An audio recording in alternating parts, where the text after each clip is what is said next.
The Battle of Lewes, fought on May 14, 1264, was a pivotal conflict in English history, marking a significant turning point in the struggle between royal authority, represented by King Henry III, and the baronial forces led by Simon de Montfort, Earl of Leicester.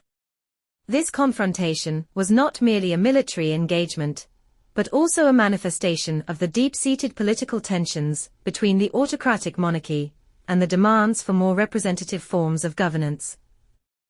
The roots of the conflict can be traced back to the reign of King John and the signing of the Magna Carta in 1215, which attempted to limit the powers of the monarchy and ensure certain rights. However, the successive reigns of King John and his son, Henry III, were marked by continued disputes over the powers and prerogatives of the king versus those of the nobility. By the 1260s, England was deeply entrenched in a crisis of governance, with Henry III's mismanagement of finances, favoritism towards his foreign relatives, and unsuccessful foreign policies exacerbating tensions. Simon de Montfort emerged as the leader of the baronial opposition, driven by a mix of personal ambition and a genuine desire for reform. He championed the provisions of Oxford in 1258, which imposed checks on royal power and called for a council of barons to advise the king, essentially laying the groundwork for a more consultative form of government. However, Henry III's reluctance to adhere to these provisions led to a gradual escalation of tensions between the monarchy and the baronial faction. The actual battle took place near the town of Lewes in Sussex. Simon de Montfort's forces were outnumbered, with estimates suggesting he had around 5,000 men compared to Henry III's larger force of approximately 10,000. Despite the numerical disadvantage, Montfort's troops were better positioned and more strategically deployed.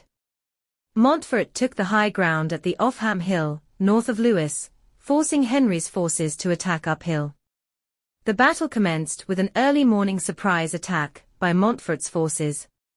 The king's son, Prince Edward, later Edward I, initially gained an advantage by routing part of Montfort's forces. However, Edward's pursuit of the fleeing enemy took him away from the main battlefield, leaving the king's forces vulnerable. Taking advantage of this, Montfort's well-disciplined troops launched a counterattack against the now disorganized royal forces. The turning point came when the baronial forces captured King Henry and his brother, Richard of Cornwall, effectively deciding the outcome of the battle in Montfort's favor. This victory allowed Montfort to take control of the government, leading to the establishment of the first English Parliament in 1265, which sought to include not just the nobility, but also representatives from the towns and shires, laying a foundational stone for representative government in England. Although the victory at Lewes gave Montfort control of the kingdom, his grip on power was short-lived. The Battle of Evesham in 1265 saw the royal forces, again led by Prince Edward, decisively defeat Montfort, who was killed in the battle. Despite Montfort's defeat and death, the legacy of the conflict and his governance reforms left a lasting impact on England, contributing to the gradual development of parliamentary democracy.